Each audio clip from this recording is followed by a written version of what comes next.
Dhaka burn ইউনিটের সামনে সামন্তীয় কায়দায় ডাকসু নেতা সর্বমিত্রের নাগরিক হয়রানি। প্রশ্ন জাগে, সে কি কোনো সর্বময় ক্ষমতার অধিকারী, নাকি রাষ্ট্রের উপরে এক ব্যক্তির দৌরত্ব প্রতিষ্ঠিত হয়েছে? যেখানে আগুনে পোড়া মানুষ বাঁচার লড়াই করছে, সেখানে ক্ষমতার দম্ভে নাগরিকের সম্মান পোড়ানো হচ্ছে। এ দেশ প্রজাদের নয়, নেতাদের সাম্রাজ্যে পরিণত হচ্ছে। এই লজ্জা কার? জনগণের অর্থে গড়া প্রতিষ্ঠান যদি রাজনৈতিক দাদাগিরির আখড়া হয়, তবে গণতন্ত্র কোথায়? শিবিরের সর্বমিত্র চাকমা সন্ত্রাসীকে থামান। একজন বৃদ্ধ মানুষকে সে আঘাত করছে, 7 জন সমানে পেটাচ্ছে।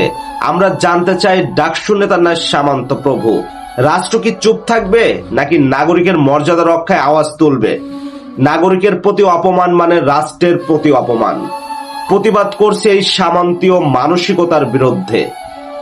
কথাগুলো ভালো লাগলে অবশ্যই শেয়ার করবেন। ধন্যবাদ সবাইকে।